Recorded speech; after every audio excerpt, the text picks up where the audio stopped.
Hello நண்பர்களே வணக்கம். நான் உங்கள் பிரியா. நம்ம இன்றைக்கி பார்க்க போகிற பதிவு என்ன அப்படின்னு பார்த்தீங்கன்னா, நிறைய பேர் பங்குனி உத்திரத்திற்கு விரதம் இருந்துகிட்ருப்பீங்க.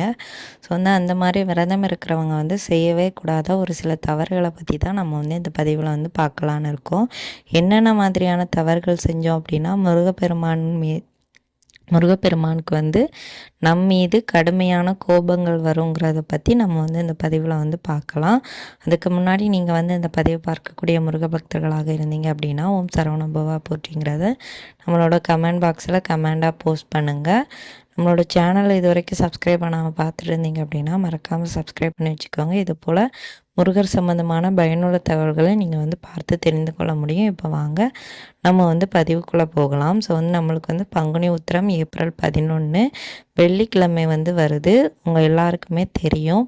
பங்குனி நட்சத்திரமும் பங்குனி மாதமும் உத்திர நட்சத்திரமும் இணைந்து வரக்கூடிய அந்த நன்னாள் தான் பங்குனி உத்திர திருநாள்னு நம்ம கொண்டாடுறோம். பங்குனி மாதம் 12வது மாதம், நட்சத்திரங்களில் 12வது நட்சத்திரம் உத்திரம் ரெண்டும் சேர்ந்து வரும்போது அந்த விசேஷ நாள் பங்குனி உத்திர நாளாக கொண்டாடப்படுது. முருகப்பெருமானுக்கு மிகவும் உகந்த நாள். முருகப்பெருமானுக்கு திருமணமான நாள். தேவயானையை முருகப்பெருமானோட தாய் தந்தையர்கள் பார்த்த பெண்ணான தேவயானையை திருமணமாக பண்ணிய நாள் தான் அந்த பங்குனி உத்திர திருநாள். அன்னைக்கு முருகப்பெருமான் மனமகிழ்ச்சியோடு இருப்பதனால நம்ம என்ன வரம் கேட்டாலும் கண்டிப்பாக முருகப்பெருமான் 100% அதை அவரோட பக்தர்களுக்கு அள்ளி தருவதாக சொல்லப்பட்டிருக்கு. ஸோ உங்களுக்கு என்ன மாதிரியான கஷ்டங்கள் இருக்குது, என்ன வரங்கள் வேண்டும், என்ன வேண்டுதல் வச்சுருக்கிறீங்க, என்ன வேண்டுதல்களுக்காக விரதம் இருக்கிறீங்க அப்படிங்கிறத முருகப்பெருமானே உங்களுக்கு கண்டிப்பாக நிறைவேற்றி தருவார்.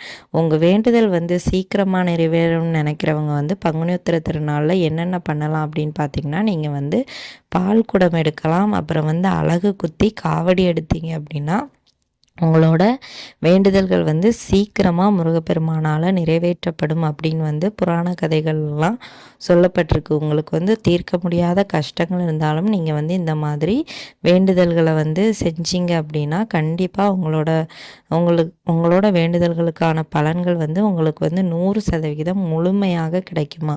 அதனால் நீங்கள் ரொம்ப கஷ்டத்தில் இருக்கிறீங்க அப்படின்னா இந்த மாதிரி செஞ்சு பாருங்கள். கண்டிப்பாக முருகன் அருள் முழுமையாக கிடைக்கும். சரி, நம்ம பங்குனி உத்திரத்திற்கு நிறைய பேர் 11 நாள் விரதம் 9 நாள் 7 நாள் 6 நாள் அப்படியெல்லாம் இருக்கலாம்னு நினச்சிட்ருப்பீங்க. ஸோ நிறைய பேர் ஸ்டார்ட் பண்ணியிருப்பீங்க. அந்த மாதிரி இருக்கிறவங்க என்னென்ன விஷயங்கள் செய்யக்கூடாது அப்படின்னு பார்த்தீங்கன்னா, நீங்கள் என்னைக்கு விரதம் இருக்க தொடங்குறீங்களோ அன்னையிலேருந்து உங்கள் விரதத்தை முடிக்கிறது வரைக்கும் நீங்கள் யாருக்கிட்டையுமே சத்தம் போட்டோ கடுமையாகவோ இல்லை கோபப்படுறதோ இந்த மாதிரி செயல்களை செய்யக்கூடாதான். ஏன்னா முருகப்பெருமானுக்கே கோபம் அதிகம். உங்கள் எல்லாருக்குமே தெரியும். ஒரு சாதாரண ஞானப்பழத்துக்காக கோச்சிட்டு போய் பழனிமலையில் இருந்தது தான் நம்மால். ஸோ அதனால் அவரோட பக்தர்களாக இருக்கக்கூடிய நம்மளுக்கும் அந்த கோபம் வரும். ஆனால் அவருக்கு தான் கோபம் இருக்கணுமே தவிர அவரோட பக்தர்கள் கோபப்பட்டால் முருகப்பெருமானுக்கு சுத்தமாக பிடிக்காது. ஸோ அதனால் நீங்கள் கோபத்தை முதல்ல குறைச்சி எல்லார்கிட்டேயும் அன்பாக பேசணும். உங்கள் வாயிலிருந்து நிறைய பேர் பெரியவங்களை நம்ம சொல்கிறோம், பேட் வேர்ட்ஸ் எல்லாம் யூஸ் பண்ணுவாங்க. ஸோ அந்த மாதிரி நீங்கள் செய்யவே கூடாது. நீங்கள் முருகப்பெருமானுக்கு மாலை போட்டால் தான் இந்த மாதிரியெல்லாம் இருக்கணும்னு கிடையாது. நீங்கள் விரதம் இருக்கணும்னு நினைக்கிறீங்க, அட்லீஸ்ட் பூஜை பண்ணணும்னு நினைக்கிறீங்க அப்படின்னு இருந்தாலுமே கூட நீங்களும் இதை கடைப்பிடிக்கலாம். எந்த தவறும் கிடையாது.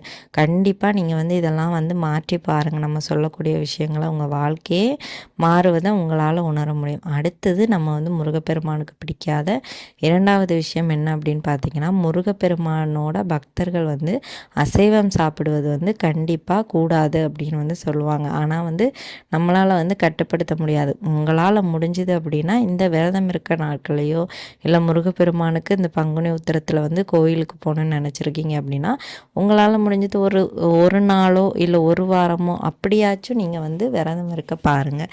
வீடை நல்லா சுத்தம் பண்ணிவிட்டு கண்டிப்பாக விரதம் இருங்க. நான்வெஜ் எடுக்காதீங்க. அதே மாதிரி நீங்கள் தொடர்ந்து முருகனை கும்பிடக்கூடிய முருக பக்தர்களாக இருந்தீங்க அப்படின்னா உங்களால் அசைவம் சாப்பிடுவது கண்டிப்பாக ஒரு நாளாவது நீங்கள் சாப்பிடாம தான் இருப்பீங்க. அதுவும் செவ்வாய்க்கிழமை நீங்கள் இருந்து பாருங்கள். உங்கள் வாழ்க்கையில் இருக்கக்கூடிய கஷ்டங்கள்லாம் தீர்ந்து உங்கள் வாழ்க்கையே மாறுவதை உங்களால் உணர முடியும். ஸோ இந்த விஷயம் முருகப்பெருமானுக்கு பிடிக்காத ஒரு விஷயம் நான்வெஜ் வந்து சாப்பிட்றது. அடுத்து வந்து நீங்கள் வந்து என்ன விஷயங்கள் வந்து செய்யக்கூடாது அப்படின்னு பார்த்தீங்கன்னா, அடுத்தவங்கள வந்து திட்டுறது, அப்புறம் வந்து நிறைய பேர் வந்து சாபம் போடுவாங்க. நீ வந்து நல்லாவே இருக்க மாட்ட, உன்னை அப்படியெல்லாம் சொல்லி பெரியவங்கலாம் திட்டுவாங்க. ஸோ நம்மளுக்கு யாராச்சும் கஷ்டங்கள் கொடுத்தாலுமே கூட அவங்கள வந்து நீ வந்து அப்படி ஆயிரணும் இப்படி ஆயிரணும் நம்ம வந்து சாபங்கள் வந்து போடக்கூடாதான். அப்படி வந்து சொன்னோம் அப்படின்னா அது வந்து கடவுளால் அப்படியே ஆகட்டும்னு சொல்லப்படுமா. அந்த மாதிரி செய்யும்போது அதோட கர்ம வினைகள் வந்து நம்ம சொன்னது அவங்களுக்கு நடக்குதோ இல்லையோ, நம்ம சொன்ன அந்த வார்த்தைக்கான கர்ம வினையின் பலன்களை வந்து நம்ம வந்து அனுபவிக்க வேண்டியது வரும். அப்படி கர்ம வினையின் பலன் வந்து நம்மளுக்கு வந்து வந்துச்சு அப்படின்னாலே நம்மளோட வேண்டுதல்களும் சீக்கிரம் நிறைவேறாது, நம்ம வாழ்க்கையும் வந்து ஒரு மன நிம்மதியோடு இருக்காது. அதனால தான் சொல்கிறேன், யாரையுமே பழித்து பேசாதீங்க. அடுத்த ஆளை வந்து ஒருத்தங்க கிட்ட வந்து புறம் பேசி சொல்லி கொடுக்காதீங்க, அவங்கள திட்டாதீங்க, சாபம் போடாதீங்க. இந்த விஷயங்களெல்லாம் செய்யவே செய்யாதீங்க. அடுத்து 4வதாக என்ன விஷயம் செய்யக்கூடாது அப்படின்னா, நீங்கள் வந்து முருகப்பெருமானுக்கு வந்து பூஜைகள் வைக்கணும்னு நினச்சிங்க அப்படின்னா கண்டிப்பாக வைங்க. மனசு சரியில்லை, மனசு சரியில்லாமல் ஆகிறதே எதுக்காக, நம்ம வந்து முருகப்பெருமானுக்கு பூஜைகள் வைக்கக்கூடாதுன்னு அவரே நம்மளை வந்து சோதிப்பார். ஸோ அந்த மாதிரி நம்ம மனசு சரியில்லாமல் இருந்தோம் அப்படின்னா கண்டிப்பாக நீங்கள் வந்து தெரிஞ்சுக்கலாம், முருகப்பெருமான் வந்து நம்மளை வந்து சோதித்து பார்க்குறார். ஸோ அதனால் நம்ம வந்து அதை வந்து செய்யாமல் இருக்கவே கூடாது. கண்டிப்பாக உங்களுக்கு மனசு சரியில்லைனாலும் உங்கள் வீட்டில் இருக்கிற யாரையாவது வச்சு நீங்கள் வந்து அந்த பூஜையை வந்து நிறைவு பண்ணிடுங்க.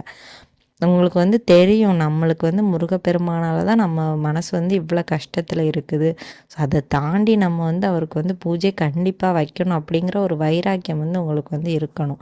அதையும் தாண்டி நீங்கள் வந்து செஞ்சு பாருங்கள், உங்களுக்கு அதற்கான மாற்றங்களும் நிறைய கிடைக்கும். அப்புறம் வந்து முருகப்பெருமானுக்கு விரதம் இருக்கக்கூடிய கணவன் மனைவிகளாக இருந்தீங்க அப்படின்னா கண்டிப்பாக நீங்கள் வந்து 2 பேருமே அந்த உடலுறவுங்கிறத விஷயத்தில் வந்து நீங்கள் வந்து அந்த கேப் வந்து விட்டுறணும். கண்டிப்பாக இதெல்லாம் வந்து அந்த தாம்பத்தியத்தில் வந்து நீங்கள் வந்து இருக்கவே கூடாது. இந்த விஷயத்த நீங்கள் வந்து தவிர்த்தாலே உங்களுக்கு வந்து நிறைய பலன்கள் கிடைக்கும். என்னங்க விரதம் தானே இருக்கிறோம், காலையில் இருந்தால் சாயங்காலம் முடிய போகுது, அதுக்கு நீங்கள் எப்படி ஏன் சொல்கிறீங்க அப்படின்னு நீங்கள் வந்து கேட்கலாம். நம்ம வந்து எதை செஞ்சாலும் மாலை போட்டால் தான் நம்ம வந்து மொத்தமாக சுத்தபத்தமாக இருக்கணும் கிடையாது. விரதம் இருக்கணும்னு நினச்சாலே நம்ம மனசளவுலையும் சரி உடலளவுலையும் சரி கண்டிப்பாக சுத்தபத்தமாக இருந்துதாங்க ஆகணும். ஸோ அதனால தான் சொல்கிறேன், இந்த ஒரு விஷயத்தை வந்து நீங்கள் வந்து குறைச்சிக்கலாம். இப்படி நீங்கள் வந்து ஒவ்வொரு விஷயங்களையும் பார்த்து பார்த்து முருகப்பெருமானுக்காக செஞ்சு பாருங்கள், கண்டிப்பாக அவர் உங்கள் வாழ்க்கையை மாற்றி காட்டுவார். இந்த பதிவு வந்து விரதம் இருக்கிற ஒவ்வொரு பக்தர்களுக்குமே உபயோகமாக இருக்கும்னு நினைக்கிறேன். உபயோகமாக இருந்தது அப்படின்னா லைக் பண்ணி ஷேர் பண்ணுங்கள். மறக்காமல் நம்மளோட சேனலை சப்ஸ்கிரைப் பண்ணி வச்சுக்கோங்க. இந்த வீடியோவின் முழுப்பதிவை பார்த்த அனைத்து நண்பர்களுக்கும் மிக்க நன்றி.